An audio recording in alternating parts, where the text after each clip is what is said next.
ওটা কে? ওটা জিনেরই সন্তান। ফেরেশতাদের জিন যখন যুদ্ধ লাগলো তখন বুড়া জিনগুলো সব মরে গেল, আর জুয়ান জিনগুলো সব কুয়ে কাহা পাহাড়ে গিয়ে আশ্রয় নিল। আর এই জিনের বাচ্চা মাটির খেলে গড়াগড়ি করে, ছোট বাচ্চা গড়াগড়ি করতেছে। তখন ফেরেশতাকে আল্লাহ আষাঢ় মারা মারবো নাকি?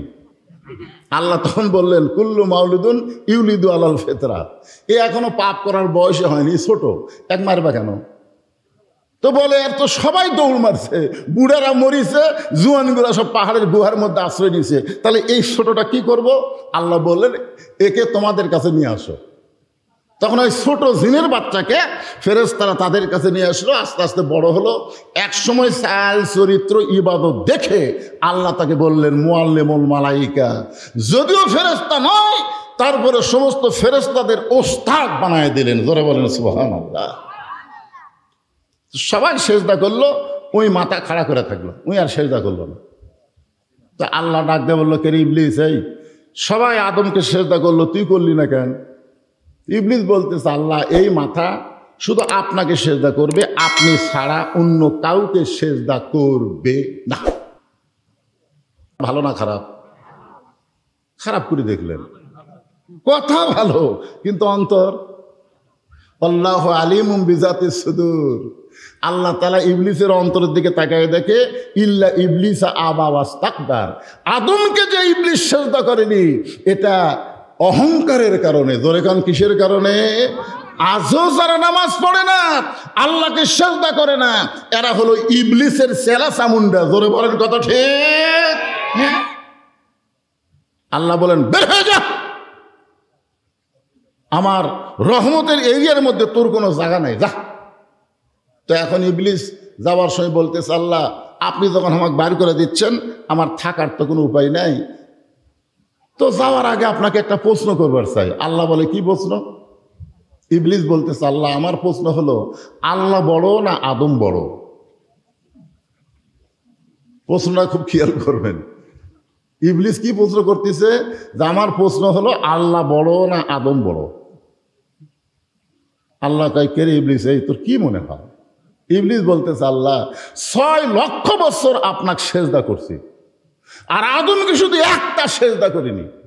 একটা সেজদা না করার কারণে আপনি যদি এরিয়ার থেকে বের করে দেন, তাহলে 6 লক্ষ বছর সেজদা করলাম, তার খবর কি? একটা সেজদা না দেওয়ার কারণে রহমতের এরিয়া থেকে যদি আমাকে বের করে দেন, তাহলে 6 লক্ষ বছর সেজদা করলাম, তার খবর কি? আল্লাহ বলে, ইবলিস আমি আল্লাহ আদমকে এত ভালোবাসি, আমার চাইতেও অনেক বেশি। একটা সেজদা না দেওয়ার কারণে তোমার 6 লক্ষ বছরের সেজদা আমি বাতিল করে দিয়েছি। আপনারা সুবহানাল্লাহ করলেন না, মানে বুঝবার পারেন না। বুঝতে পারছেন? বুঝবার পারলে সুবহানাল্লাহ বলা ছাড়া একটা মুখও থাকবে না। আমি আল্লাহ আদমকে এত ভালোবাসি, আমার চাইতেও অনেক বেশি। আল্লাহর চাইতে আল্লাহ আদমকে বেশি ভালোবাসে, আর এই ভালোবাসার কারণে একটা সেজদা না দেওয়ার কারণে তোমার 6 লক্ষ বছরের সেজদা আমি বাতিল করেছি। তাহলে চিন্তা করেন, আল্লাহ ইবাদতের সময় জিন ইনসান একত্র করলেন, আর ক্ষতির কথা বলার সময় আল্লাহ জিনক বাদ দিলেন। জিনক বাদ দেওয়ার কারণ হলো, আল্লাহ ইনসানকে এত ভালোবাসে যে মানুষ যেন ক্ষতির মধ্যে না পড়ে। এই ওষুধ আল্লাহর কাছে আছে না নাই? আল্লাহ বললেন, ইল্লাল্লাযীনা আমানু ওয়া আমিলুস সালিহাতি ওয়া তাওয়াসাউ বিল হাক্কি ওয়া তাওয়াসাউ বিস সাবর। এখানে বিষয় হলো 4টা। ধরে কোন কয়টা? 4টা বিষয় আপনাদের সামনে আলোচনা করা হবে। একটু মনোযোগ দিয়ে শোনার দরকার আছে না নাই? 1 নম্বর বিষয়ের নাম হলো ঈমান। ঈমান যদি না থাকে, আপনি যতই ভালো কাজ করেন, একটা কাজও আল্লাহর দরবারে কবুল হবে না। জোরে বলেন, 1 নম্বর বিষয়ের নাম কি? ঈমান যদি না থাকে। আপনার বলেন তো, আমাদের বাংলাদেশে শতকরা কত ভাগ মুসলমান? এ বাংলাদেশ কত? 95। 95 পেয়ে দিচ্ছে। হায় হায়, 92। আসলে এবার জরিপে দেখা গেছে 92% মুসলমান। এই 92% মুসলমান শতকরা হিসাবে বাংলাদেশে, তো কত পার্সেন্ট ইমানদার? না 92% মুসলমান করলেন, কিন্তু ইমানদার কত পার্সেন্ট?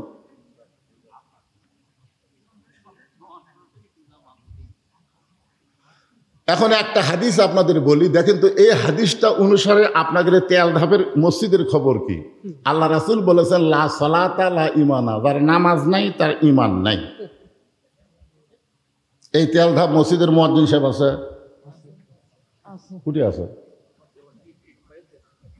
আচ্ছা যাই হোক, যে ঠিক আছে, উনি খবর ভালো দিবার পারবে যে ফজরের আসসালাতু খায়রুম মিনান নাম শোনার পরে কিরকম মুসল্লি হয়। কারণ 5 ওয়াক্ত নামাজের মধ্যে ফজরের নামাজ কেউ যদি মসজিদে জামাতে না পড়ে, আল্লাহ রাসূল বলেন সে নামাজ বাড়ি পড়লেও মুনাফিক। জোরে কোন কথা ঠিক কিনা? ওই নামাজ যদি বাড়িতে পড়ে তো ওই মুনাফিক হবে।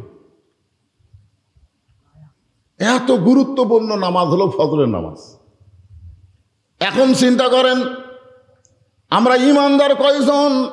আমরা নামাজ ভঙ্গের কারণ জানি, আমরা ওযু ভঙ্গের কারণ জানি, আমরা কিন্তু রোজা ভঙ্গের কারণ জানি, কিন্তু ঈমান ভঙ্গের কারণ আমরা জানি? আর কথা কয় না, জানেন না? আচ্ছা কেউ যদি আপনাদের মধ্যে এরকম গজল গায়, আমার দয়াল বাবার দরবারেতে কেউ ফিরে না খালি হাতে, আপনার বলেন তো এই লোকটার ঈমান আছে? বলা লাগবে ইয়াকা নাবুদু ওয়া ইয়াকা নাস্তাইন, আমরা ইবাদত করি কার? তাহলে সাহায্য চাই কার কাছে? এখানে দয়াল বাবার কোনো কথা বলা চলবে? ঈমান ভঙ্গের 1 নম্বর কারণ হলো শিরক করা, আল্লাহর সঙ্গে কাউকে শরীক করা, সাথে সাথে ঈমান ভেঙ্গে ওই মুমিন থেকে মুশরিক হয়ে যায়। আপনাকে এলাকায় দুর্গা পূজা হচ্ছে? হয়নি? বাঁচছেন? আরে আপনাদের গাঁও না থাকলে এলাকাতে হয়নি? আচ্ছা দুর্গা পূজার আগে হিন্দু ঠাকুর বলল যে মুসলমানের অত্যাচারে এত ভিড়, আমরা ঠিক মতো পূজাই করে পারলাম না। আপনারা বলেন তো হিন্দু ঠাকুর যদি বলে যে মুসলমানের ভিড়ের কারণে আমরা ঠিক মতো মা দুর্গাকে পূজা করতে পারলাম না মুসলমানের কারণে, তাহলে হিন্দু ঠাকুরকে দেখবার যে সমস্ত মুসলমান গেছে এরা আর মুমিন আছে? এরা মুসলমান নাম আছে কিন্তু মুশরিক হয়ে গেছে। সাহাবারা বললেন এ রাসূলুল্লাহ, এই ঈমান সম্পর্কে আমাদেরকে সুন্দর করে একটু বললে ভালো হয়। আল্লাহ রাসূল বললেন তাহলে শোনো, ইকরার বিল লিসান, তাসদিক বিল জানান, আমল বিল আরকান, এরই নাম হলো ঈমান। এখানে 3টা কথা বলা হয়েছে, ধরে কোন কয়টা? 1 নম্বর হলো ইকরার বিল লিসান, জবানে বলতে হবে লা ইলাহা ইল্লাল্লাহ। 2 নম্বর তাসদিক বিল জানান, কলিজার মধ্যে ঈমানের জায়গা দেওয়া লাগবে। কলিজার মধ্যে যখন ঈমানের জায়গা দিবেন তখন ওই মানুষটার চরিত্র হযরত বেলালের মতো হয়ে যাবে। এই যে সুবহানাল্লাহ করেন, হযরত বেলাল কেমন? সারাদিন মারছে, সারাদিন মারছে আর বলেছে শুধু একবার বল আল্লাহ রাসূল মানি না। বেলাল বলে যত মারো লা ইলাহা ইল্লাল্লাহ ছাড়া আমার কোনো কথাই নাই। সারাদিন মারার পরে সারা রাত বুকে পাথর চাপা দিয়ে রাখছে, এত বড় পাথর যে একটা সুস্থ মানুষকে চাপা দিলে সাথে সাথে সে বেলুন ফোটার মতন ফুটে মরে যাবে। কয়েকজন যুবক কাফের পাথর এনে বেলালের বুকে চাপা দিল। আবু জেহেল বলল পাথরের ভারীতে এমনি মরে যাবে। সবাই যখন পাথর চাপা দিয়ে রাত্রেবেলা চলে গেল, এমন সময় বেলাল বলতেছে, আল্লাহ তুমি আমার জাতির পিতা ইব্রাহিমের জন্যে আগুনের চুলা যদি শান্তির বাগান বানানো পারো, তুমি যদি মুসা নবীর জন্য সাগরকে রাস্তা বানানো পারো, তাহলে তুমি তো সে আল্লাহ আছো, তুমি কি আমার বুকের পাথর তুলার মতন পাতলা করে দিবার পারবা না? যখন আল্লাহ পারবে কি পারবে না? পারবে না। বেলালের ঈমানের কাছে পাথর আল্লাহ তুলা বানায় দিছে। সকালবেলা কাফেরেরা বেলালের লাশ নিতে এসে দেখে বেলালের নিঃশ্বাসে পাথর উঠতেছে আর ডাবতিছে, উঠতেছে আর ডাবতিছে। হায় হায়, আপনারা বলেন তো ইমানদারের পাওয়ার আছে না নাই? ইমানদারের নিঃশ্বাসের কারণে মনে মনে টনে টনে ওজনের পাথর উঠতেছে আর ডাবতেছে। একজন যুবক গিয়ে আবু জেহেলকে বলে, নেতাজি যেই পাথর চাপা দিলেই বেলাল মরে যাবে, সেই পাথর নিঃশ্বাসের সঙ্গে উঠতেছে আর ডাবতেছে। আবু জেহেল আর বেলালের মনিব উমাইয়া দুইজন দৌড়ে এসে বেলালের মুখের মধ্যে হাতটা ঢুকায় জিব্বাটা টেনে বের করে এই জিব্বার মধ্যে পেরেক ঢুকায় দেয়, জিব্বার মধ্যে পেরেক ঢুকায় দেয়। তারপরেও যেন বেলাল আল্লাহ বলতে না পারে। বেলাল আল্লাহ না বলতে পারলেও আহাত আহাত আহাত আহাত শব্দ উচ্চারণ করতেছে। সমস্ত কাফেররা হই হট্টগোল করে হাসতেছে। বেলাল চোখের পানি বের করে বলে, মাবুদ, জীবন চলে যাবে কিন্তু একটা মুহূর্তের জন্যে তুমি ছাড়া আমি থাকতে চাই না।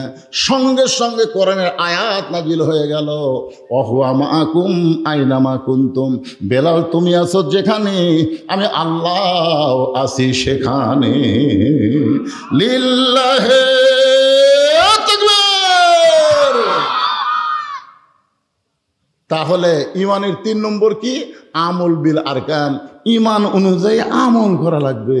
আপনারা বলেন তো, সূরা আসরের 2 নম্বর বিষয় হলো ও আমিলুস সলিহা, নেক আমল করা। এ ভাইজান মনোযোগ দিয়ে শোনেন, ইমান অনুযায়ী যদি আমল করতে চান 1 নম্বর আমলের নাম কি? যে আমল না করলে ইমান থাকে না। আমি আগে হাদিস বলেছি, যে আমল না করলে, আপনি যদি রোজা না করেন আপনাকেও কাফের বলতে পারবে না। আপনি যদি হজ না করেন আপনাকেও কাফের বলতে পারবে না। আপনি যদি যাকাত দিবার না পারেন আপনাকেও কাফের বলতে পারবে না। কিন্তু মান তারাকা সালাতু মুতাম্মিদান ফাকাত কাফারা, ইচ্ছা করে 1 ওয়াক্ত নামাজ বাদ দিল সে কাফের হয়ে গেল, কাফের হয়ে গেল। তাহলে আপনারা বলেন তো, আমলের মধ্যে যে কয়টা আমল আল্লাহ দিছে এর মধ্যে 1 নম্বর আমলের নাম কি? সবাইকে বলা লাগবে। 1 নম্বর আমলের নাম কি? নামাজ। কয় ওয়াক্ত পড়েন? কয় ওয়াক্ত? জুমার নামাজের কতগুলো আছে প্যাটি, সবার শেষে এসে আগে যায়। এরকম কিছু মুসল্লি আছে না নাই? এখন হয়েছে দেখবেন, আসবে সবার শেষে, যাবে সবার আগে। একজনের বইয়ের ঘরে বাচ্চা আইছে, নিয়ত করছে, আল্লাহ তুমি যদি আমাকে একটা পুত্র সন্তান দাও আমি পীর সাহেবকে একসঙ্গে ভাত খিলাবো। আল্লাহ একটা কন্যা সন্তান দিছে, আর ভাত কিরান লাগে? পরের বারে আবার একটা বইয়ের বাটে বাচ্চা আইছে, নিয়ত করছে, আল্লাহ তুমি যদি আমাকে একটা পুত্র সন্তান দাও আমি মসজিদের ইমামকে একসঙ্গে ভাত খিলাবো। আল্লাহ সেইবারও একটা কন্যা দিছে। পরের বার চান্স নিচ্ছে দিকে আর একবার চান্স নেই। যেরকম আমি 3 বার চান্স নিয়ে 3টাই বেটি হচ্ছে, বুঝলেন? পরের বার চান্স নিয়ে বইয়ের পেটে যখন বাচ্চা আইছে তখন রাগ করে বলতেছে, আল্লাহ তুমি যদি আমাকে একটা পুত্র সন্তান দাও আমি শয়তানকে একসঙ্গে ভাত খিলাবো। মানে রাগ করে ফেলে দিছে। আল্লাহ সেইবারই একটা পুত্র দিছে। সন্তানের মা এখন সন্তানকে কোলে নিয়ে বলে, দিয়ে আল্লাহ বোঝে মন কায়রা নিতে কতক্ষণ, দিয়ে আল্লাহ বোঝে মন কায়রা নিতে কতক্ষণ। তুমি যে নিয়ত করলে পুত্র হলে শয়তানকে একসঙ্গে ভাত খিলাবা, তো শয়তানের দাওয়াত দাও না কেন? স্বামী বলে পীর পাওয়া যায়, ইমাম পাওয়া যায়, শয়তান আমি কোথায় পাই? এখন বউ বলতে, শয়তানকে যদি দাওয়াত না দাও তোমার ভাত খাওয়া বন্ধ। তুমি জানো মান্যত পুরো না করলে সন্তান আমার বাঁচবে না। ওই মনের দুঃখে রাস্তা ঘুরতেছে। একজন বলে, কে রে ভাই মন ভার কেন? মন ভার কেন? বেটা হওয়ার কারণে। কারে পাগলা, বেটা হলে মানুষ খুশি হয়, তোর মন ভার কেন? বলে নিয়ত করছি ভাত খেলাবো। এখন শয়তান আমি কোথায় পাই? বউ বাড়ির ভাত বন্ধ করে দিছে, শয়তানকে দাওয়াত না দিলে আমাকে ভাত দেবে না। তখন ওই লোকটা বলতেছে, শয়তানকে যদি পাবার চাও তাহলে বাবার দরবারে যাও। মারাত্মক কথা কথা, শয়তানকে যদি পাবার চাও তাহলে বাবার দরবারে যাও। তো বলতেছে, বাবার দরবারে গেলে শয়তান কেমনে পাওয়া যাবে? বলে, আমরা তো বাবার মুরিদ। একদিন বাবার সামনে আমরা কয়েকজন মুরিদ বসে আছি, ইতিমধ্যে বাবা চোখ বন্ধ করে এক মুরিদ খপ করে পড়ে গেছে। বলতেছে, বাবা আপনি চোখ বন্ধ করে থাকতে থাকতে এরকম হঠাৎ ঝাঁকি মারার কারণ? বলে, আমি চোখ বন্ধ করে দেখতেছি কাবার উঠে একটা মুরগি ঘুরতেছে, এটি থেকে ঝাঁকি দিয়ে মুরগি খেতে দিলাম যদি পায়খানা করে। মুরিদরা কয়, হাই রে বাবা, কোথায় কাবা আর কোথায় বাবা? যেই বাবা চোখ বন্ধ করলে কাবা ঘরের মুরগি দেখবার পায়, সেই বাবার কাছে যা। শয়তান কোন জায়গাতে আছে? বাবাই কাবার ঘরে যা। মুরিদের কথা মতোই বাবার দরবারে গেছে। বাবা বলতেছে, কে রে তোকে নতুন দেখতেছি, তোর নিয়ত কি? তোকে তো কোনোদিন দেখি না। বলে, বড় আশা নিয়ে আইছে বাবা, শয়তান কোন জায়গাতে আছে একটু খবর দেন তো। বাবা কয় শয়তানের খবর কেন? বলে আমার একটা ছেলে হয়েছে, আমি নিয়ত করছি শয়তানকে এক সন্ধ্যা ভাত খেলাবো, কিন্তু শয়তানকে খুঁজে পাচ্ছি না। কেন তুই নিয়ত করে পারিস না পীর সাহেব এক সন্ধ্যা ভাত খেলাবো? বলে হ্যাঁ, বাবাকে খাওয়াবার চাইছিলাম, কন্যা হচ্ছে। ইমামকে খাওয়াবার চাইছিলাম, কন্যা হচ্ছে। যেই শয়তানকে খাওয়াবার চাইছি, পুত্র হচ্ছে। বাবার হাতে এক লাঠি ছিল, মারছে বাড়ি। ওই বাড়ি খায় আসতেছে, আস্তে আস্তে রাস্তার মধ্যে ইমামের সাথে দেখা। ইমাম বলতেছে ভাই কোথায় গেছিলেন? বলে বাবার দরবারে। কেন? বলে শয়তানের খোঁজে। খোঁজ তো দিবার পারলো না, লাঠিতে মারলো বাড়ি। ইমাম বলতেছে শয়তানকে খুঁজবার অত দূর যাওয়া লাগবে কেন? ওই আটরশি যাওয়া লাগবে শয়তানও খুঁজবে? অত দূর যাওয়ার দরকার নাই। শয়তানকে যদি পাবার চান, লাগাতার 3 জুম্মা মসজিদের শেষ কাতারে নামাজ পড়বেন। আপনি খালি খেয়াল করে দেখবেন, সবার শেষে আসে কে, সবার আগে যায় কে? সবার শেষে আসবে, সবার আগে যাবে। একই লোক যদি লাগাতার 3 জুম্মা এই আমল করে, তাহলে বুঝবেন উই শয়তান। সবার শেষে আসে, সবার আগে যায়। একই লোক যদি লাগাতার কয় জুম্মা? 3 জুম্মা যদি আমল করে, তাহলে বুঝবেন ওই শয়তান। ওরই এক সন্ধ্যা ভাত খাওয়ায় দিলে আপনার মান্যত পুরা হবে। কারণ আল্লাহ কোরআনে বলেছেন মিনাল জিন্নাতি ওয়ান নাস, শয়তান খালি জিনের মধ্যে না, শয়তান মানুষের মধ্যেও আছে। এখন মসজিদের শেষ কাতারে নামাজ শেষ করে বসে আছে, সবার শেষে আসে কে? প্রথম জুম্মায় দেখে সবার শেষে আইছে ওর চাচা। সবার শেষে কে আইছে? ওর চাচা। মনে মনে বলতেছে কাজ কামের ভিড়ে চাচা না হয় সবার শেষে আইলো, চাচা যেন আগে বার না হয়। দেখে সবার আগে ওর চাচাই বার হয়ে গেল। দ্বিতীয় জুম্মায় দেখে সবার শেষে ওর চাচা, সবার আগে ওর চাচা। এখন তৃতীয় জুম্মা আল্লাহ বলতেছে আল্লাহ আজকে ফাইনাল জুম্মা, আল্লাহ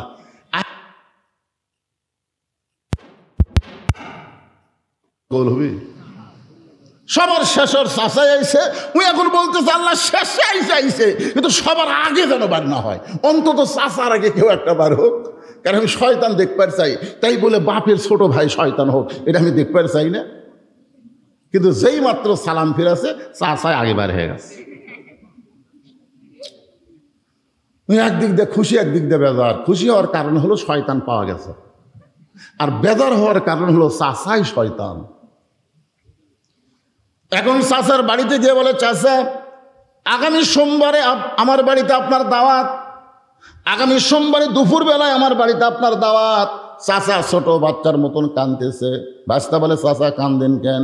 চাচা কান্দের বলে বর্তমানে বইয়ের অত্যাচারে, বেটার বইয়ের অত্যাচারে বেটার বাড়িতে আমার খাওয়া হয় না, আর তুই ভাস্তা হয়ে আমার দাওয়াত দিবি।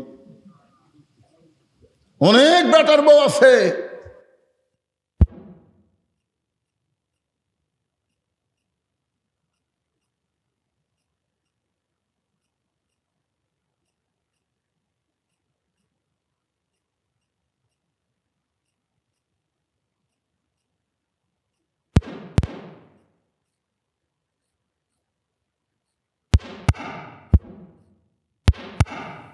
জানবো এই কথা।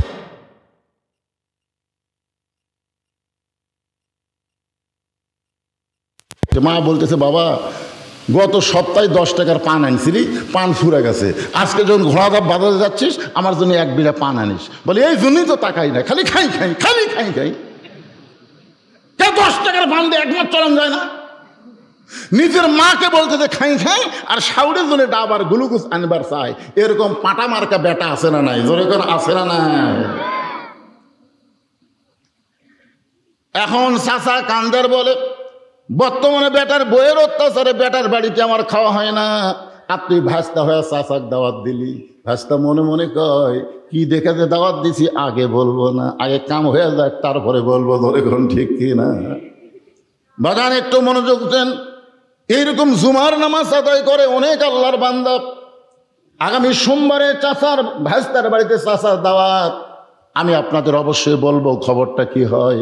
তার আগে যারা শুধু জুম্মার নামাজ পড়ে তাদের জন্য বলতেছি। একজন আমাকে বলতেছে হুজুর আমি 5 ওয়াক্ত পড়ি না, শুধু জুম্মার নামাজ পড়ি, আমি কি বেনামাজি?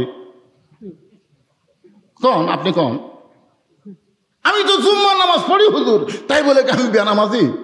আল্লাহ আমাকে জান্নাত দিবে না? তখন আমি বললাম লা তাকনাতু মির রাহমাতিল্লাহ ইন্নাল্লাহা ইয়াগফিরুয যুনুবা জামিয়া ইন্নাহু হুয়াল গাফুরুর রহিম। আল্লাহর দয়ার কোনো সীমা আল্লাহ হাসরের ময়দানে বলবে, এই যারা 5 ওয়াক্ত নামাজ পড়নি, খালি জুম্মার নামাজ পড়েছো, আমি আল্লাহ তাদেরকে জান্নাত দিয়ে দিলাম, যাও। তখন খালি জুম্মা যারা পড়ছে ওরা খুশি হবি ভাই, আয় আয়, ওরা কষ্ট করে ফজর পড়ছে, জোহর পড়ছে, এসা পড়ছে, খালি জুম্মা পড়ে জান্নাতে যাচ্ছি রে। জান্নাতের দরজার যায় দেখে বিশাল একটা তালা। জুম্মা পাটি বলবে, আল্লাহ জান্নাত দিলেন, জান্নাতের দরজার যে তালা লাগানো আছে, আল্লাহ বলতেছে খুঁজা দেখ, চাবি তোদের কাছে আছে। এবার জুম্মা পাটি খুঁজা দেখবে, পকেটের মধ্যে একটা চাবি আছে, ওই চাবিটা তালার মধ্যে ঢুকবে কিন্তু ঘুরবে না, ঢুকবে ঠিকই ঘুরবে না। বলে আল্লাহ চাবি তালার মধ্যে ঢুকলো কিন্তু ঘোরে না। আল্লাহ বলে তালার মধ্যে 5টা দাগ আছে, তোর চাবির মধ্যেও 5টা দাগ থাকা লাগবে, দাগে দাগে মিল হবে, কুট্টুস করে তালা খুলবে। তোর চাবির মধ্যে দাগ আছে, তাই তেল তেলা। আল্লাহ কিসের 5টা দাগ? আল্লাহ বলবেন ফজর, জোহর, আসর, মাগরিব, এশা, এই 5 ওয়াক্ত নামাজ যারা পড়বে, আসসালাতু মিফতাহুল জান্নাহ, তাদের চাবিটা জান্নাতের দরজা খুলে যাবে। জোরে বলেন সুবহানাল্লাহ। তাহলে ঈমানকে রক্ষা করতে গেলে 1 নম্বর ইবাদতের নাম কি? আরো জোরে বলেন, নামাজ। পুরুষ মানুষের জন্য 1 নম্বর ইবাদতের নাম হলো নামাজ। কিন্তু যারা নারী, এই তেল ধাপের মরদেরা, আপনারা মরদ মানুষ, আপনাদের জন্য 1 নম্বর আমল হলো নামাজ। কিন্তু যারা মেয়ে মানুষ, তার জন্য 1 নম্বর আমল কি? আমি চা খাই না ভাই, জীবনেও চা খাই না। এদের ওপর 42 বছর হয়ে গেল আমার ওয়াজের বয়স, চা কেউ খিলাফ পাননি। আমি সেই দিন চা খাবার চাইছি যেদিন আমার সামনে বসা শ্রোতারা সবাই 1 কাপ করে পাবি। কারণ খাওয়ার একটা আদব আছে, একলা খাইও না, সবাই মিলা খাও। জোরে কোন কথা ঠিক কিনা? এক সাহাবী নবীর কাছে 1 গ্লাস দুধ নিয়ে আইছে, এসে বলতেছি, ইয়া রাসূলুল্লাহ, এই দুধটা যদি আপনি পান করেন তাহলে আমি খুবই খুশি হই। নবী গিলাসের দিকে তাকালেন আর সাহাবীর দিকে তাকালেন। নবী তাকায় দেখে সাহাবী খুব গরিব মানুষ। সাহাবী খুব কি মানুষ? গরিব মানুষ। 1 গ্লাস দুধ। নবী কানে কানে বলে, আমার কাছে আসো। যে কাছে আসে তখন বলতেছে, তুমি যে 1 গ্লাস দুধ দিয়েছ আমার খিলানোর জন্য, যখন আমি একলা থাকি তখন আমার দিবার পারো নেই। এখন এতগুলা সাহাবীর সামনে আমি ওয়াজ করতেছি আর তুমি 1 গ্লাস দুধ লিয়াচ্ছ। তোর কাছে হুজুর আমার বাড়ির তো আর নাই, বস, তোর বাড়ির যখন নাই তোর বস। বসে আল্লাহ রাসূল বলতেছে, আবু বকর তোমার থেকে শুরু হবে, এই গিলাসটা নাও, তুমি পেট ভরে দুধ পান করে উমরকে দিবে, উমর পেট ভরে পান করে ওসমানকে দিও, ওসমান পেট ভরে পান করে আলীকে দিও। এভাবে রাসূল বললেন যে সবাই পেট ভরে দুধ পান করে আর একজনকে পার করে দিও। তাও আবু বকর গিলাসের দুধের দিকে তাকায় চিন্তা করে, যে দুধ আছে আমি 2 ঢোক খালি দুধ শেষ, পেট ভরে কেমনে হবে? আবু বকর রাদিয়াল্লাহু বারবার গিলাসের দিকে তাকায় থাকে। রাসূল ডাক দেবে, আলী, আবু বকর, যে 2 চোখ তোমার গিলাসের দুধ কম দেখতেছে, এই 2 চোখ তুমি বন্ধ করে দাও। সঙ্গে সঙ্গে আবু বকর 2 চোখ বন্ধ করে দেখে তার হাতে দুধের গিলাস নাই, ওই গিলাসটা যেন আল্লাহ দুধের ভাণ্ড বানায়া দিছে। পেট ভরে দুধ পান করে উমরকে দেয়। উমর ফারুক আবু বকরের মুখের দিকে তাকায় আর গিলাসের দিকে তাকায়। আবু বকর বলে, উমর কি দেখতেছে? বলে, আপনি যে ঢক ঢক করে খাইলেন, কি খেলেন? আপনি যে খাইলেন, খাবার যে ঢক ঢক করে একটা শব্দ শুনলেন, তো দুধ তো যা খাই আছে। আবু বকর বললেন, উমর চোখ বন্ধ কর, বন্ধ কর। উমর ফারুক চোখ বন্ধ করে দেখে তার হাতে দুধের গিলাস নাই, আল্লাহ তাআলা দুধের বালতি বানায় দিছে। জোরে করে সুবহানাল্লাহ। সবাই চোখ বন্ধ করে দুধ পান করে পেট ভরে গেল। নবীর কাছে দুধের গিলাস দিল, নবী দুধ পান করে সাহাবীকে বলল, ধরো গিলাস ধরো। সাহাবী তাকায় দেখে যা দুধ তাই আছে। বলল, ইয়া রাসূলুল্লাহ, যা দুধ দিলাম তাই আছে। রাসূল বললেন, তোমার দুধ তুমি দিয়েছো, কিন্তু তুমি দাওয়াতকারী, আর যিনি খাওয়াইছেন তিনি হলেন আল্লাহ। খাওয়ানোর মালিক কে? তুমি দাওয়াতকারী। আল্লাহ তাআলা তোমার দুধের উপরে বরকত দিয়া, আমা মিন দাব্বাতিন ফিল আরদি ইল্লা আলাল্লাহি রিজকুহা। জোরে বলেন আল্লাহু আকবার। একটু খেয়াল করেন, পুরুষ মানুষের জন্য 1 নম্বর হলো নামাজ, আর নারীদের জন্য 1 নম্বর হলো পর্দা। আল্লাহ রাসূল বললেন, ফাতেমা তোমার সঙ্গে আমার গুরুত্বপূর্ণ কিছু কথা আছে। ফাতেমা বললেন, বাবা কি গুরুত্বপূর্ণ কথা? রাসূল বললেন, ফাতেমা কখনো কি তোমার মনে হয় যে তোমার বাবা বিশ্ব নবী বলে আল্লাহ তোমাকে জান্নাত দিবে?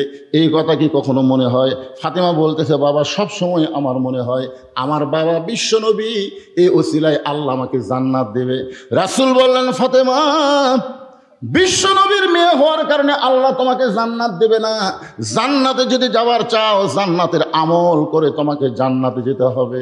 ফাতেমা বললেন, বাবা মেয়েদের জন্য জান্নাতের আমল কি? রাসূল বললেন, মাত্র 4টা আমল করা লাগবে। আমার মায়েরা যারা পর্দার অন্তরালে আর বাবারা যারা সামনে আছেন, একটু গুরুত্ব দিয়ে শোনেন। 1 নম্বর নামাজ, 2 নম্বর রোজা, 3 নম্বর স্বামীর খেদমত করা। যখন স্বামী খেদমত চাবে তখন খেদমত করা লাগবে। আর 4 নম্বর হলো সতীত্বের হেফাজত, পর্দা করা। রাসূল বলেন, ফাতেমা 24 ঘন্টার মধ্যে 5 বার নামাজ পড়লে নামাজের হক আদায় হবে। 24 ঘন্টায় নামাজ পড়া লাগবে না। রমজান মাসে শুধু রমজান মাসে রোজা রাখলে রোজার হক আদায় হবে, সারা বছর রোজা রাখা লাগবে না। ও ফাতেমা, স্বামী যখন খেদমত চাবে তখন খালি স্বামীর খেদমত করবে, সবসময় খেদমত করা লাগবে না। কিন্তু সতীত্বের হেফাজত, পর্দা করা, এই পর্দা ফাতেমা 24 ঘন্টায় করা লাগবে। 1 মুহূর্ত নারীরা পর্দা ছাড়া থাকতে পারবে? কথা জোরে কর না কেন? 1 মুহূর্ত। সঙ্গে সঙ্গে ফাতেমার কাছে একটা ওড়না ছিল, এই ওড়নাটা মাথার উপরে দিয়া ফাতেমা বললেন, বাবা এই মুহূর্তে আমি পর্দার মধ্যে ঢুকে গেলাম, এই মুহূর্তে আমি পর্দার মধ্যে ঢুকে গেলাম। আল্লাহ রাসূল বললেন, আল্লাহ আমার মেয়ে পর্দার মধ্যে ঢুকে গেল, আল্লাহ তুমি তার পর্দাকে কবুল করে নাও। ফাতেমা বললেন, পর্দার মধ্যে ঢুকে গেলাম। রাসূল দোয়া করলেন, পর্দার মধ্যে ফাতেমা ঢুকে গেল। একদিন আল্লাহ রাসূলকে বলে, নবী গো, আপনার ফাতেমার পর্দা দেখে আমি আল্লাহ এত খুশি হয়ে গেছি, আমি আপনার মেয়েকে ডিগ্রি দিলাম, আমি আপনার মেয়েকে ডিগ্রি দিলাম সাইয়্যিদাতুন নিসাই আহলিল জান্নাহ, ফাতেমাতুজ জোহরা। আপনার ফাতেমা হবে জান্নাতি নারীদের নেত্রী। আপনার ফাতেমা হবে জান্নাতি নারীদের নেত্রী শুধুমাত্র এই পর্দার আমলের কারণে। জোরে খান না সুবহানাল্লাহ। রাসূল তো সেই খুশি। ফাতেমা ডাকতে বলেন, ফাতেমা আল্লাহ তোর পর্দা কবুল করছে রে, তোকে জান্নাতি নারীদের নেত্রী বানায় দিছে। ফাতেমা তো সে আনন্দ, আল্লাহ আমাকে জান্নাতি নারীদের নেত্রী বানালো। বাংলাদেশের নেত্রী না, জান্নাতি নারীদের নেত্রী। এই কথা বলে রাসূল যখন চলে যাচ্ছে খুব খুশি। এমন সময় আল্লাহ ডাকতে বলে, হাবিব খবর আর একটা আছে। রাসূল বললেন, আল্লাহ কি খবর? বলে, আপনার ফাতেমা জান্নাতি নারীদের নেত্রী হবে, কিন্তু আপনার ফাতেমার আগে একটা নারী জান্নাতে যাবে।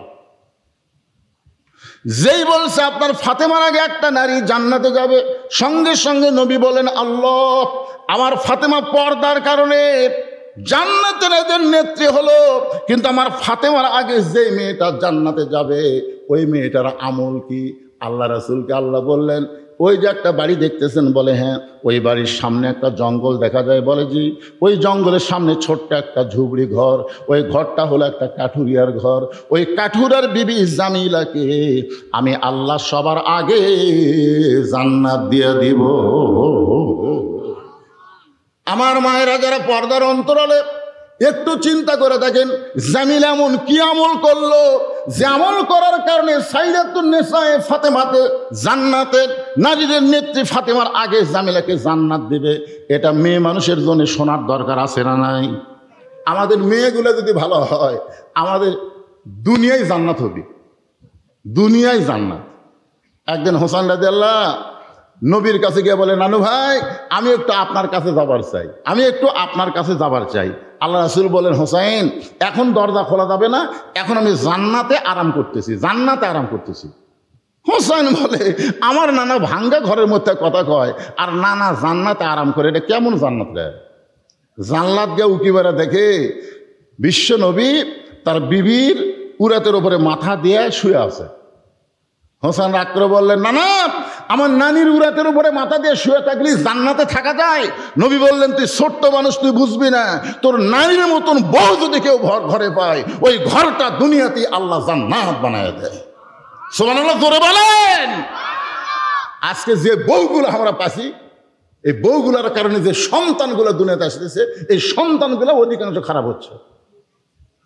ছোটবেলায় আমরা কি গজল গাইলাম, কি বলবো প্রসবের কথা, মা বিনে সেই ব্যথা কেউ তো বুঝিবে না, মাজন ঠেকিয়া সন্তানের দায়, ওয়াকালে মা মারা যায়, কেন সে মায়ের ভক্তি করো না। এই টেজের উপরে আমরা যে কয়টা আছি সবাই কেউ সিজার করা না, আমরা কি সিজার করা? কথা কর না কেন? আজ থেকে 15 বছর আগে সিজার আছিল, এই যে হঠাৎ সিজার শুরু হলো। আমার তো হুজুর, আমার ছেলে খালি কান্দে, হুজুর একটু দোয়া দুধ পড়ে ফু দেন তো। কোরআনের সবচাইতে দামি আয়াত হলো আয়াতুল কুরসি। আয়াতুল কুরসি পুরো ফুঁ দিলাম, ফু দেওয়া মাত্র আর কান্নার বেড়ে গেছে, আগে যা ছিল তার চেয়ে বেশি। ওর মাও কয়েকদিন পরে এসে বলতে যে হুজুর কি দোয়া দিলেন, কান্না তো থামলই না বরং বেশি হয়েছে, হুজুর একটু পানি পড়া দেন তো। বিশ্বাস করেন সূরা ফাতিহা, যাকে সূরাতুল সেবা বলা হয়, সূরা ফাতিহা, সূরা ফালাক, নাস, এই 3 সূরা একত্র করে 1 বোতল পানি ফুঁক দিয়ে বললাম, মা বিসমিল্লাহ করে খাওয়া দাও। কিছুদিন পরে এসে বলতে যে হুজুর বর্তমান দোয়া দরুদের আর কোনো দামই নেই। আমারই মন খারাপ হয়ে গেল যে আল্লাহ সময়ের অল আসর, সময়ের শপথ করে বলতেছে, আর এই কই বর্তমান সময়ের কোনো দাম নেই, দোয়া দরুদের দাম নেই। কিছুদিন পরে আবার দেখা কেমন কান্দিছে, এরকম যদি কান্দে তোমাকে ঘুম পাড়াই তো কষ্ট। তাই না হুজুর আর কান্দে না। আমি বললাম কোন দোয়ায় ভালো আছে? দোয়া লাগেনি হুজুর, ওর বাপ একটা মোবাইল কিনেছে, যখন কান্দে তখনই চালু করে দেয় আর খানে। আমার বাচ্চা মোবাইল ছাড়া ভাতই খায় না হুজুর। আমি তখন বললাম, মা তুমি সত্যি করে বলো তো, তোমার এই ছেলেটা কি নর্মালে হয়েছে না সিজার করা? তখন বলতে যে হুজুর সিজার করে। সেই জন্যই তো সিজার করা বাচ্চাকে দোয়া দরুদ দেওয়ার কাম হবে না, কাম হবে না। অধিকাংশ সিজারকারী ডাক্তার হলো বড়দ মানুষ। একটা মেয়ে মানুষের পেট কাটতেছে লাইড়িয়া ছেড়ে, কথা কর না কেন, কথা কর না কেন? প্রত্যেকটা ডাক্তার আলট্রাসাউন্ড করে দেখে নর্মালে বাচ্চা হবে, নর্মালে বাচ্চা হবে। বাংলাদেশে 3টা জিনিস খেয়াল করবেন। 1 নম্বর হলো ডাক্তারের বইয়ের সিজার লাগে না, ডাক্তারের বইয়ের কি লাগে না।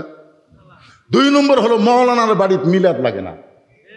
3 নম্বর হলো পীরের বউ কোনোদিন মুরিদ হয় না। খুব খেয়াল করবেন, পীরের বউ কোনোদিন মুরিদ হবে না, কারণ জানে আমার পীর সাহেব মাঝে মধ্যে মুরিদের বইয়ের দিকে চোখ মারে, এই লুচ্চার হাতে কে মুরিদ হবে না। আর ডাক্তার জানে সিজার করলে মায়েরও ক্ষতি, বাপেরও ক্ষতি, মায়েরও ক্ষতি, বাচ্চারও ক্ষতি, এই জন্য ডাক্তার সিজার করায় না। আর মৌলানা জানে মিলে কি পরের বাড়িতে পড়াই, কিন্তু নিজের বাড়ি মিলাদ পড়ে না। একটু মনোযোগ দিয়ে শুনবেন। সূরা আসরের 2 নম্বর বিষয় ওয়া আমিলুস সালেহা। আপনাদের সামনে আলোচনা করতেছি কোন আমলের কারণে জামিলা ফাতেমার আগে জান্নাতে যাবে। এই কথা যখন ফাতেমার কানে আসলো, ফাতেমা বলে, বাবা জামিলা এমন কি আমল করলো যে আমল করার কারণে আমার আগে আল্লাহ তাকে জান্নাত দিবে। রাসূল বলে, ফাতেমা জানবার যদি চাও তাহলে তোমাকে তদন্ত করে জানতে হবে। শুধুমাত্র কোন আমলের কারণে জামিলা ফাতেমার আগে জান্নাতে যাবে এইটা জানার জন্য ফাতেমা তদন্তে বের হলেন। আসরের নামাজের পরে চুপি চুপি ফাতেমা জামিলার ঘরের দরজা গিয়ে বললেন, জামিলা আমি নবীর মেয়ে ফাতেমা, আমি তোমার সঙ্গে একটু দেখা করবার চাই, তুমি একটু দরজা খুলে দাও, আমি তোমার ঘরের ভিতরে ঢুকবো। জামিলা দরজায় কান্না শুরু করে দিলেন। ফাতেমা বলে, জামিলা কান্দো কেন? বলে, কান্দার কারণ হলো আমার সারা জীবনের সাধনা নবীর মেয়ে ফাতেমাকে আমি এক নজর দেখতে চাই। ফাতেমা বলতেছে, দরজা খুললেই দেখা হবে, তাহলে কান্দার কি দরকার? জামিলা বলতেছে, দরজা কেমনি খুলবো, আমার স্বামী বাড়িতে নাই, আর স্বামী কাঠ বিক্রি করতে গেছে বাজারে, স্বামীর হুকুম ছাড়া ফাতেমার জন্য দরজা খুলতে আমি জামিলা বড় ভয় পাই। যেই মাত্র কইছে স্বামীর হুকুম ছাড়া ফাতেমার জন্য দরজা খুলতে আমি জামিলা বড় ভয় পাই, ফাতেমা 2 ধাপ পিছনে যাচ্ছে, 2 ধাপ পিছনে যাচ্ছে। সর্বনাশ! একটা মেয়ে মানুষের জন্য আর একটা মেয়ে দরজা খুলবে, তাও আবার স্বামীর হুকুম লাগবে। এই মায়েরা মনোযোগ দিয়ে শোনেন। একটা ফকুনি ভিক্ষা করে বেড়াচ্ছে, মা সারটা ভিক্ষা দে, কোনোদিন কয় না বাবা সারটা ভিক্ষা দে, কোনোদিনও কয় না মা সারটা ভিক্ষা দে। মা দরজা খুলে দিছে, ওই ঘরের মধ্যে যায়, বাড়ির মধ্যে যায়, দেখে মোটর সাইকেল কোন জায়গা থুছে, কি কোন জায়গা থুছে, এই শালা ফকুনি সব দেখছে। দেখে এসে চোরক কষে মোটর সাইকেল ওই ধারত থাকে। ওই ধারে থাকে পাওয়ার টিলার, সব আছে। পর 2 দিন পর চুরি হয়ে গেছে। এখনকার অধিকাংশ চোরের সাথে ফকুনির লাইন আছে। কথা কন না কেন, কথা কন না কেন ভাই রে? নবীর শিক্ষা করো না ভিক্ষা, মেহনত করো সবে। সামান্য কিছু হলেই কতকগুলো ফকুন্নি স্বামী কয় তালাক দে মরক, তালাক দে, ভিক্ষা করে খামো। জোরে কর কথা, ঠিক না? তালাক দে, ভিক্ষা করে খাবে। শুধুমাত্র অসহায় ছাড়া, অন্ত ছাড়া, বৃদ্ধ ছাড়া, তাদেরকে ছাড়া অন্য কাউকে ভিক্ষা দেওয়া যাবে? কথা বলেন না কেন? ভিক্ষা দেওয়া যাবে? যাবে না। পাইকারি হারে সবাইকে ভিক্ষা দেওয়া যাবে না ভাইজান। একটু মনোযোগ দিয়ে কথাগুলো শুনতে হবে। আমি ও আমিলুস সালিহাত, তারপর আসতেছে ওয়াতাওয়াসাউ বিল হক ওয়াতাওয়াসাউ বিস সবর। আপনারা কি বিরক্ত হচ্ছেন? একটু মনোযোগ দিয়ে কথাগুলো শুনতে হবে। ফাতেমা 2 ধাপ পিছনে আইছে যে স্বামীর হুকুম ছাড়া আমার জন্য দরজা খোলে না, এর বাড়ির মধ্যে ঢোকাই লাগবে। এমন কি আমল করে যে আমল করার কারণে আমার আগে আল্লাহকে জান্নাত দেবে, এটা আমার জানাই লাগবে। ফাতেমার আকর্ষণ আরো বাইরে গেছে। জামিলা বলতেছে, ওগো নবীর মেয়ে ফাতেমা, আজকের মতো আপনি বাড়িতে যান, আগামীকাল যদি এই সময় আসেন, আসা মাত্রই দরজা খুলে দিব, কারণ রাত্রেবেলা স্বামীর কাছ থেকে আমি হুকুম নিব, স্বামীর কাছ থেকে হুকুম নিব। আগামীকাল আসা মাত্রই দরজা খুলে দিব। পরদিন ফাতেমা চুপি চুপি জামিলার বাড়ির দিকে যখন রওনা দেয়, ছোট্ট একটা বাচ্চা সামনে দাঁড়ায় বলে, মা, গতকাল বিকেলবেলা আপনাকে অনেক খুঁজেছি মা, কিন্তু আপনাকে খুঁজে পাই নাই। আজকেও চোরের মতন কোথায় যান, আমিও আপনার সঙ্গে যাবার চাই। ফাতেমা দেখলেন বাচ্চাটা হলো হোসাইন। হাসান হলে বুঝান যাইতো, কিন্তু হোসাইন বড় জেদি, বুঝালেও কাজ হবে না। ওই হোসাইনকে সঙ্গে করে জামিলার বাড়ির দরজায় যেই মাত্র গেছে, হোসাইন দরজার সামনে গিয়ে বলতেছে, মা, এই ভাঙ্গা দরজায় তুমি গতকাল আইছিলা, আজকেও কেন আসলে? এই বাড়িতে এমন কি আছে মা, যেই বাড়িতে আমার মাকে বারবার আসতে হয়, এই বাড়িতে এমন কি আছে? এমন সময় ফাতেমা দরজায় গিয়ে বললেন, জামিলা, তুমি কি দরজা খুলবা না? জামিলা বলতেছে, 1 ঘন্টা হলে আমি দাঁড়িয়ে আছি, আপনি আসা মাত্রই দরজা খুলে দিব। ফাতেমা বলতেছে, তাহলে দরজা খুলে দাও। এবার জামিলা বলতেছে, কে যেন আপনাকে মা মা বলে চিৎকার করে ডাকলো। ওই বাচ্চাকে নিয়ে যদি আপনি ঢুকতে চান, তাহলে আজকের মতো আপনি ফেরত যান, কারণ আমার স্বামী শুধুমাত্র আপনার জন্য দরজা খোলার হুকুম দিয়েছে, আপনি বাচ্চাকে সঙ্গে করে আনবেন, এই হুকুম তো আমার স্বামী দেয় নাই। সঙ্গে সঙ্গে হোসেন রাগ করে বলে, মা, যেই মেয়েটা আমি থাকার কারণে তোমার জন্য দরজা খোলে না, এই মেয়েটা কোনোদিন ভালো মেয়ে হতে পারে না, অত্যন্ত খারাপ মেয়ে। সঙ্গে সঙ্গে ফাতেমা হোসেনকে বুকের মধ্যে নিয়ে কপালে একটা চুমু দিয়ে বলে, বাবা, তুমি যে মেয়েটাকে খারাপ বলতেছ, তোমার নানা বলেছে ওই মেয়েটা তোমার মায়ের আগে জান্নাতে যাবে। তুমি যে মেয়েটাকে খারাপ বলতেছো, তোমার নানা বলেছে ওই মেয়েটা তোমার মায়ের আগে জান্নাতে যাবে। সঙ্গে সঙ্গে হোসাইন মায়ের হাত ধরে বলতেছে, মা, তাহলে আসল জায়গায় চলো, এই নকল জায়গায় ঘুরে কোনো লাভ হবে না। ফাতেমা বলতেছে, আসল জায়গা কোনটা? হোসাইন বলে, তুমি চেনো না, আমি তোমাকে টেনে টেনে আসল জায়গায় নিয়ে যাব। আপনারা বলেন তো, গোটা পৃথিবীর মধ্যে আসল জায়গা কোনটা? গোটা পৃথিবীর মধ্যে আসল জায়গা কোনটা সেটা আপনারা বোঝেন নাই, কিন্তু বহু বছর আগে আব্দুল আলিম গানের মধ্যে বলে দিয়েছে, মনে হে বড় আশা ছিল আমি যাব মদিনায়। সবাই বড় আশা ছিল আমি যাব মদিনায়। আচ্ছা, এই গান গাইলে গুনাহ হবে? এই গান প্রথম কে গাইছিল? আব্দুল আলিম 69 সালে দিনাজপুরের সমস্ত আলেমেরা ফতোয়া দিছে, আব্দুল আলিম আপনি মূর্খ, আপনি মূর্খ থেকে এই গান এভাবে গাচ্ছেন। আব্দুল আলিম বলতেছে, আমার মধ্যে মূর্খামির কি দেখলে? সমস্ত আলিম বলতেছে, আব্দুল আলিম গানটা যদি গাবার চাও তাহলে এভাবে গাও, মনে হে বড় আশা ছিল যাব মক্কা মদিনায়। তুমি মক্কারে বাদ দিয়ে শুধু মদিনায় যাওয়ার চাও, যেই মক্কায় 1 রাকাত নামাজ পড়লে 1 লক্ষ রাকাত নামাজের সওয়াব, ধরে গান সুবহানাল্লাহ, সেই মক্কা বাদ দিয়ে তুমি মদিনায় যাওয়ার গান গাইতেছো। বরং তুমি বলো, মনে বড় আশা ছিল যাব মক্কা মদিনায়। আব্দুল আলিম তখন কোরআন থেকে একটা শিল্পী হয়েও কোরআন বোঝে, কোরআন থেকে তেলাওয়াত করলেন, কুল ইন কুনতুম তুহিব্বুনাল্লাহ ফাত্তাবিউনি ইউহিব্বুকুমুল্লাহ ওয়া ইয়াগফির লাকুম যুনুবাকুম ওয়াল্লাহু গফুরুর রহিম। আব্দুল আলিম বলল, রে আলিমেরা শোনো, ওই মদিনার মানুষটাকে যদি হাত করতে পারো, ওই মদিনার মানুষটার সুন্নত যদি আমল করো, ওই মদিনার মানুষটার আদর্শ যদি গ্রহণ করো, তাহলে শুধু মক্কা নয়, মক্কার মালিক পর্যন্ত রাজি হয়ে যায়। শুধু মক্কা নয়, মক্কার মালিক পর্যন্ত রাজি হয়ে যায়। তাহলে আসল জায়গা কোনটা, মক্কা না মদিনা?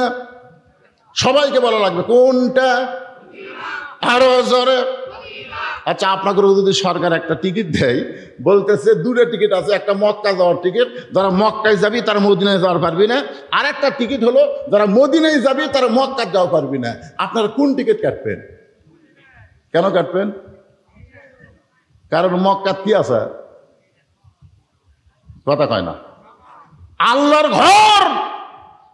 যেই দিন মক্কা বিজয় হলো, সাহাবেরা বললেন, ইয়া রাসূলুল্লাহ, মক্কা যখন বিজয় হলো, আজকে আমরা কাবা ঘর তাওয়াফ করব। আল্লাহ রাসূল বলেন, আমারও মন চাচ্ছে, চলো যাই। সমস্ত সাহাবী নিয়ে নবী মুআল্লিম হয়ে, শিক্ষক হয়ে সবার আগে আগে নবী যাচ্ছে, সাহাবেরা পিছনে পিছনে যাচ্ছে। রাসূল বললেন, 7 পাকে এক তাওয়াফ। কয় পাকে? কি হাজি সাহেব ঘুম ধরছে নাকি? 7 পাকে কয় তাওয়াফ? এক তাওয়াফ। তো এখন 7 পাক না দিলে কিন্তু তাওয়াফ হবে না। তো আল্লাহ রাসূল 4 পাক দেওয়ার পরই ব্রেক করলেন। তো নবী যখন ব্রেক করলেন, সাহাবীরাও ব্রেক। সাহাবেরা বললেন, ইয়া রাসূলুল্লাহ, ওমর ফারুক তো একটু সাহস বেশি, হুজুর 7 পাকে এক তাওয়াফ দেওয়া, তা আপনি 4 পাকে থামলেন কেন? আল্লাহ রাসূল বললেন, আমরা যে কাবাকে তাওয়াফ করতেছি, সে কাবার ঘরের খবর কি? দরজা যখন আসে তাহলে খবর নেওয়ারও ব্যবস্থা আছে, ধরে কোন আসে না, কথা কোন আসে না নাই? তো সাহাবেরা বললেন, ঠিকই তো তাই। আল্লাহ রাসূল কাবা ঘরের দরজা খুলে দেখে 360টা মূর্তি। ওমর ফারুক বললেন, এতদিন মদিনা থেকে এই কাবার দিকে মুখ করে নামাজ পড়ছি, যে কাবার মধ্যে 360টা মূর্তি। আল্লাহ রাসূল বলে, ওমর তুমি কি বলতে চাও? ওমর বলতেছে, আল্লাহর ঘরের মধ্যে তারা মূর্তি ঢুকালো কেমনে? রাসূল বললেন, ওমর, কাবার কোনো পাওয়ার নেই। মসজিদের ইমাম যদি এশার নামাজ পড়ে তালা না দিয়ে বাড়ি যায়, আর ফজর আযান দিবার আসে তাকে মাইক নাই, আপনার বলেন দোষ কার হবে? এ কথা কয় না কেন? দোষ কার হবে? ঘর কার? তো আল্লাহর ঘর, আল্লাহ সাইজ করবি, মুয়াজ্জিনের উপর দায়িত্ব কেন? কাবার কোনো দাম নাই যদি কাবার আশেপাশে মুসলমান না থাকে, ধরে কারণ ঠিক কিনা? মসজিদের কোনো দাম থাকবে না যদি মসজিদে মুসল্লি না যায়। আমি আক্কেলপুর ওয়াজ করতে যাওয়ার সময়, আসরের নামাজের সময় রাস্তার পাশে একটা মসজিদ, আসরের নামাজ পড়ার জন্য মসজিদে ঢুকলাম, গোটা মসজিদ টাইলস করা, সেই টাইলস 32 বাই 32, কিন্তু লোকদের দেখে ধুলে। আমি মুয়াজ্জিনকে বললাম, কে রে ভাই, ধুলে কেন?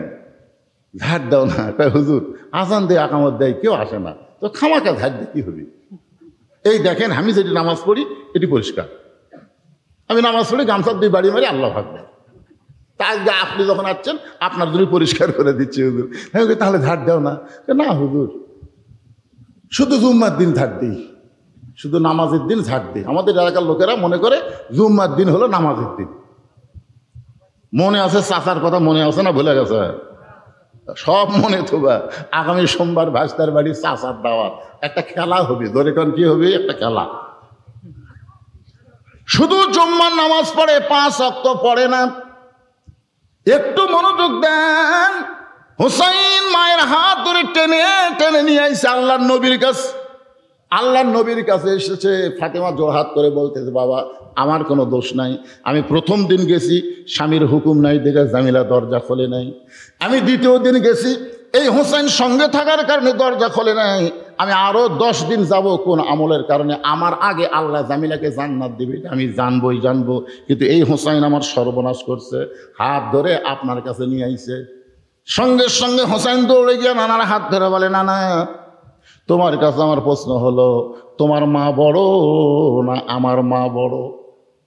তুমি সত্যি করে বলো না, না তোমার মা বড় না আমার মা বড়? নবীর চোখ দিয়ে পানি আসে, কান্দার বলে হোসাইন রে, আমার মা আমিনা জান্নাত পাবে কি পাবে না তার কোনো গ্যারান্টি নাই, আর তোর মা ফাতেমাকে আল্লাহ জান্নাতি নারীদের নেত্রী বানাইছে। হোসাইন বলতেছে যদি তুমি এটা জানতে তাহলে সাধারণ একটা কাঠুরার বইয়ের দরজায় আমার মাকে যাবার বলতা না। এটা যদি তুমি জানতে না আমার মাকে কাঠুরার বইয়ের দরজায় তুমি পাঠাইতা না। কোন আমলের কারণে? ওই কাঠুরার খারাপ বউ করে কোন কি বউ? নবী কি বলেছে? ফাতেমা তোর আগে জান্নাত যাবে। আর হোসেন বলতেছে ওই খারাপ বউ কোন আমলের কারণে আমার মায়ের আগে জান্নাতে যাবে, এটা না বলা পর্যন্ত আমি তোমার হাত ছাড়তেছি না। এই বলে হাত ইঙ্গা জোরে চাপা ধরছে, বুঝলেন? এমন জোরে ধরছে। নবী ডাক দেওয়াল আলী রে। আলী দৌড়ে এসে বলে লব্বাইক ইয়া রাসূলুল্লাহ। রাসূল বলে আলী তোর বেটা হোসেন যে হারে আমার হাত চাপায় ধরছে। আলী বলতে হোসেন নানার হাত ছেড়ে দাও, নানার হাত ছেড়ে দাও, তোমার নানা তোমার নানা হলো বিশ্ব নবী, হাত ছেড়ে দাও। হোসেন বলতেছে বাবা কি কি রকম করছে জানেন? আলী বলতেছে কি করছে?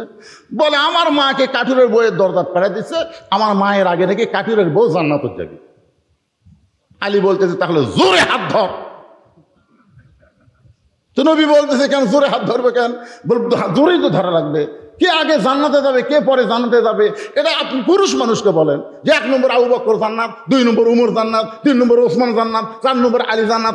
একটা মরদ মানুষ মন খারাপ করবি না। মরদ মানুষের নিয়ত হলো জান্নাত তালি হলো। জোরে কোন কথা ঠিক কিনা? কিন্তু আপনি মেয়ে মানুষকে গোল করে গেছেন কেন? কারণ মেয়ে মানুষের মনের মধ্যে হিংসা কম না বেশি? কথা কর না কেন? আমি খেলাম আমার বইয়ের হিংসা দেখার জন্যে একদিন একটা বুদ্ধি করে বললাম আমি যদি জান্নাতে যাই আল্লাহ আমাকে বেহেশতে হুর দিবি। আমার বউ বলতেছে হুর কি গো? হুর হলো সুন্দরী। এই সুন্দরী করে চোখের কথা বলতেছে, হুরের চোখের সাইজ কেমন হবে, নাকের সাইজ কেমন হবে, এই দুটা বলতে বলতেই দেখি বালুস বগলের তলে নিয়ে ঘরের থেকে বাইরে হয়ে যাচ্ছে। আমি বললাম কোথায় যাচ্ছে? বলে হুর নিয়ে থাকো, আমার কি দরকার, তুমি হুর নিয়ে থাকো। আমি সেই দিনে বুঝলাম এরকে কলজা ভরা খালি হিংসা। জোরে কোন কথা ঠিক কিনা? এরা বেহেস্তের হুরকেও সতীন মনে করে। খবরদার কোনোদিন যেন বইয়ের কাছে হুরের গল্প করেন না, আপনি কিন্তু ভাত পাবেন না। আমি সেই দিন থেকে তওবা করছি, আল্লাহ যতদিন আর বেঁচে থাকবো আমি আর হুরের ওয়াজই করবো না। কারণ হুরের ওয়াজ করলে মেয়ে মানুষেরা মন খারাপ করে। আমরা স্বামীকে এত এত যত্ন করি, এত ভালোবাসি, আর এই স্বামী হুর পেয়ে যদি আমাকে ভুলে যায়। আমি আজকে বলতেছি মা, যদি আপনি জান্নাতি নারী হন তাহলে আপনাকে হুরদের নেত্রী বানায় দিবে। জোরে কেন সুবহানাল্লাহ। কারণ আল্লাহ কোরআনে বলেছেন লাকাদ খালাকনাল ইনসানা ফি আহসানি তাকবীম, মানুষকে আমি সর্বোত্তম আকৃতি দিয়ে সৃষ্টি করেছি। হুর কিন্তু মানুষ না, আপনার বউ হলো মানুষ। জোরে কোন কথা ঠিক কিনা? জান্নাতের মধ্যে যখন আপনার বউ যাবে তখন হুরের চাইতেও কোটি কোটি গুণ সুন্দরী আল্লাহ বানায় দিবে। জোরে কেন সুবহানাল্লাহ। আচ্ছা আপনারা মনে হয় বেজার হচ্ছেন, সুবহানাল্লাহটা কোয়া যাবে না? লিল্লাহে তাকবীর। আল কোরআনের আলো, কোরআন হাদিস যেখানে, দুনিয়ার মুসলমান। এটা এই জন্য দিলাম যে এখন 11:30 বাজতেছে, আপনাকে এই তকবীরের কারণে একটু ঘুমটুম ক্লান্তি দূর হবে।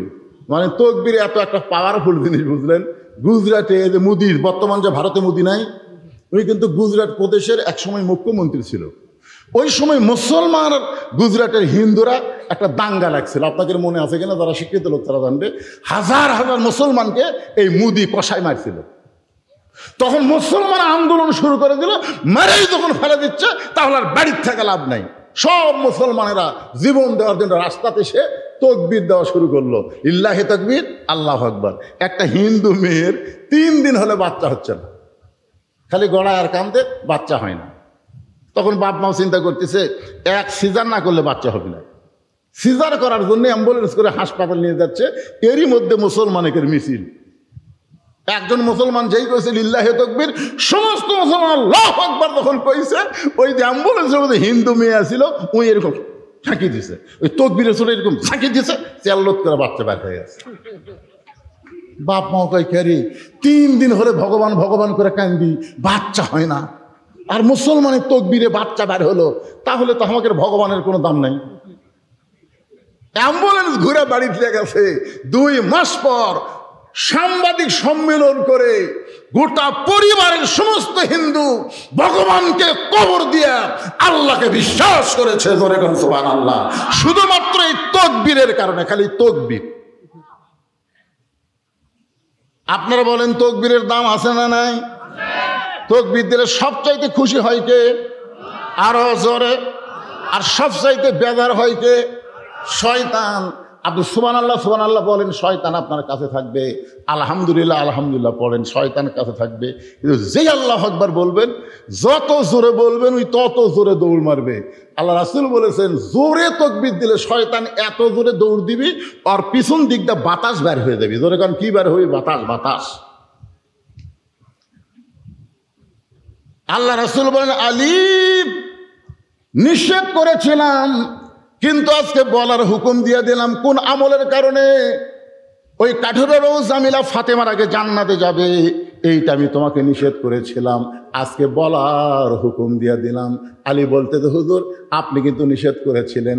রাসূল বলতেছে, আনা মাদিনাতুল ইলমে ওয়া আলিও বাবুহা, আমি হচ্ছে এলেমের শহর আর তুমি হচ্ছে তার দরওয়াজা। এবার হযরত আলী বলতেছে, ফাতেমা কোন আমলের কারণে জামিলা তোমার আগে জান্নাতে যাবে, তুমি কি শুনবার চাও? ফাতেমা বলতেছে, শুনবার চাই মানে আমাকে জানতেই হবে। আলী বলতেছেন, তাহলে ধৈর্য ধারণ করো। একজন মেয়ের প্রশংসা আর একজন মেয়ের কাছে করা বড় কঠিন। একজন মেয়ের প্রশংসা আর একজন মেয়ের কাছে করা, এরকে কি হলো রে? এ পুষ্কর, এত রাত্রে তোরা কুড়ি যাবো কত? এই 11:30 সময় এরাতে 2-3 জন একসাথে যাচ্ছে, এর নিয়ত কি? আরে ভাই খেয়াল করে দেখেন, এরা কার সন্তান? আপনি বাবা হিসেবে আফসোস করেন, রাত 11:30 সময় আপনার বাচ্চার কুড়ি যাবি? এরাই তো কিশোর গ্যাং হবি। জোরে কোন কথা ঠিক কিনা? এরাই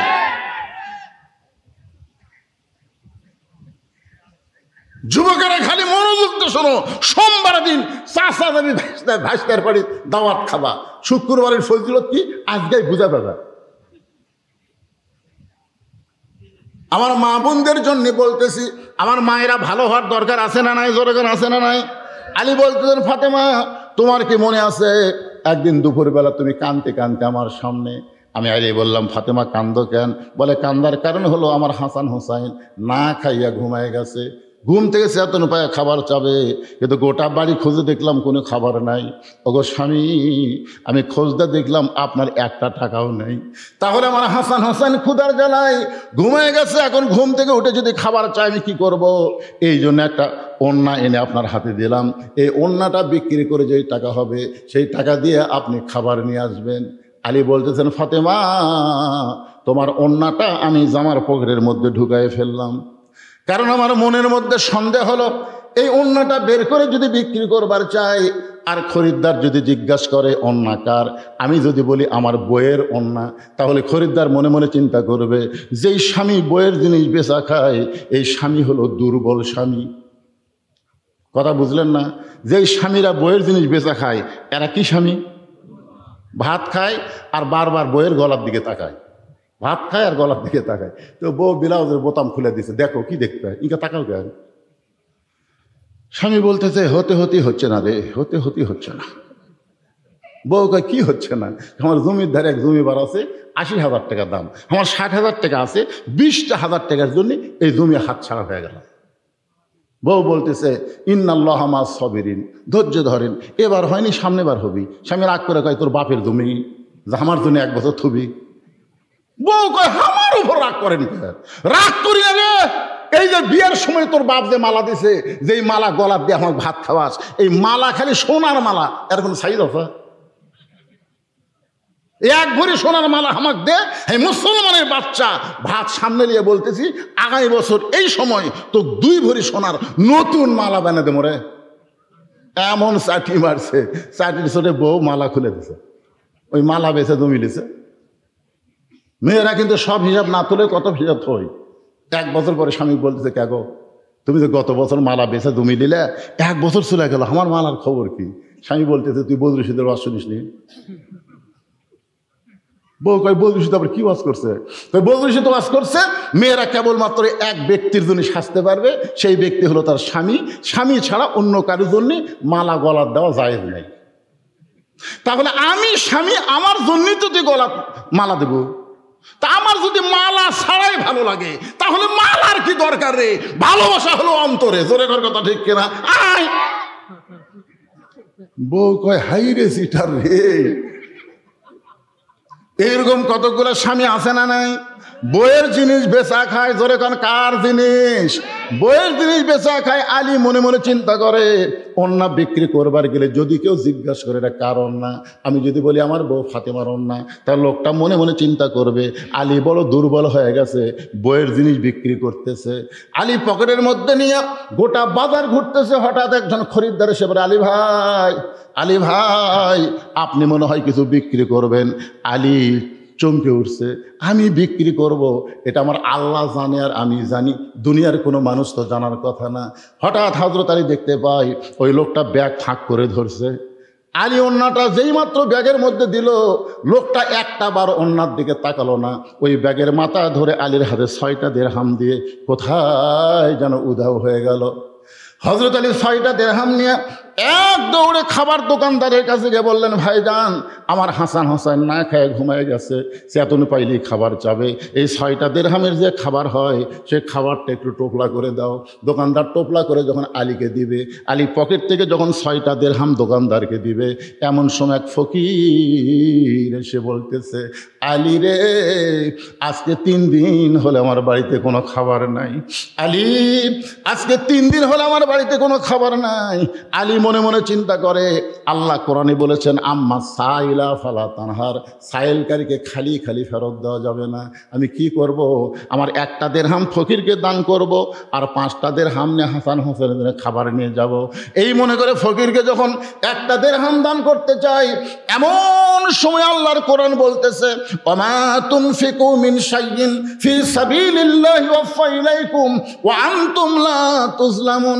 আলী রে তুই যদি ফকিরকে 1টা দিরহাম দিস আমি আল্লাহ তোকে 10টা দিরহাম দেব।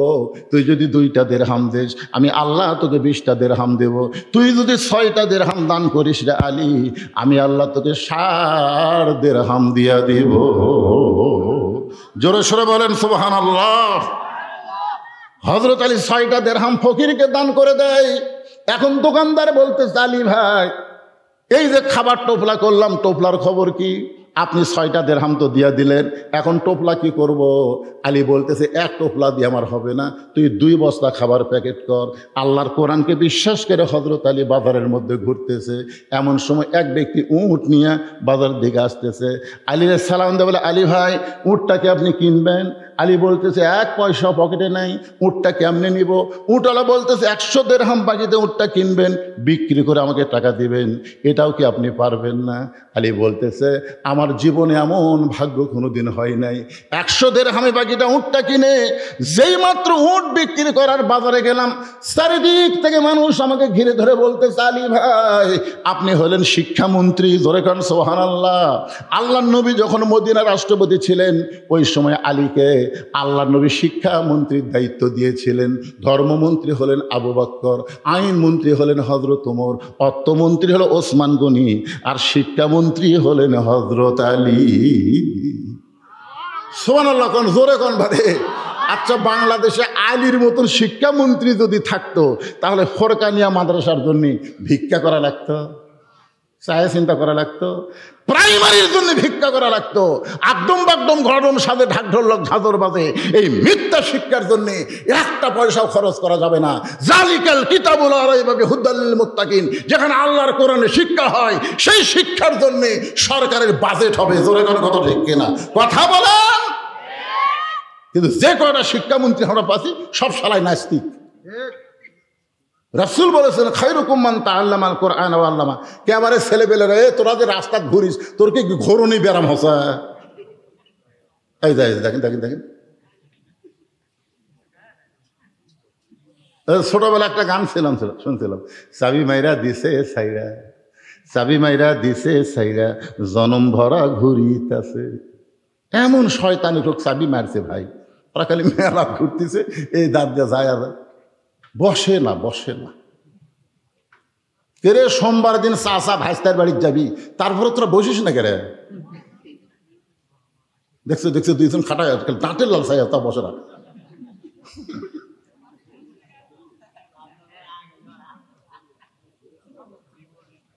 আপনার কি রাগ করতেছেন ভাইজান? যে কয়েকজন লোক বসে কিভাবে শুনতেছে আর ওরা পাগলা লাল ঘুরতেছে। এই বুড়া মানুষদের ভালো হওয়ার কোনো দরকার নাই, কারণ বুড়া মানুষ বুড়া বয়সে তওবা করতেছে। আল্লাহ আল্লাহ, মানে যতদিন ঘুষের চাকরি আসছিল ততদিন তওবা করেনি, বুঝলেন? যেই চাকরি রিটায়ার হচ্ছে তখন তওবা করতেছে, আল্লাহ আমি আর জীবনে ঘুষ খাবো না, আল্লাহ আমি আর ঘুষ খাবো না। আপনার বলেন তা আল্লাহর দোয়া কবুল করবে? কেন কবুল করবি না? তুই যতদিন ঘুষ খাচ্ছু ততদিন তুই তওবা করিসনি, এখন আর তোর চাকরি নাই। এই বুড়াগুলা, এই ভাঙ্গাচুরাগুলা যতই কান্দুক আল্লাহ কবুল করবি না। এই জুয়ানগুলার দরকার আছে। জোরে কথা, ঠিক কথা কর না কেন ভাই যান? এই জন্যই ছেলেদেরকে বলতেছি ঘুরিস না, বস। তোরকে জন্য ভাস্তার বাড়ির চাষা যাবি আর তোরা বসিস না। যে কয়টা মেলা মূলত তাদের সবাই চলে আসো। অত্যন্ত গুরুত্বপূর্ণ বিষয় আমার মায়েরা বোনেরা মনোযোগ দিয়ে শোনেন। হযরত আলী যখনই উটের বাজারে গেছে উট বিক্রি করতে, চারিদিক থেকে খরিদ্দার এসে বলতেছে আপনি না শিক্ষামন্ত্রী, কবে থেকে এই ব্যবসা শুরু করলেন? একজন খরিদ্দার কানে কানে বলে আলী ভাই বাজার খুবই খারাপ জিনিস, মসজিদ হলো ভালো জায়গা। আপনারা বলেন তো মসজিদ ভালো না বাজার ভালো? আপনাদের কোন জায়গা ভালো লাগে? মসজিদ। 4 মিনিট আগে মসজিদে ঢুকলে 5 বার ঘড়ি দেখে, 4 মিনিট আগে মসজিদে ঢুকছে ওই 5 বার ঘড়ি দেখতেছে। মুই দেখতেছে পাশে করতে, ভাই আর কয় মিনিট রে? এখনো 3 মিনিট। আজ ঘড়ি লড়তেছে না রে, আজ ঘড়ি লড়তেছে না।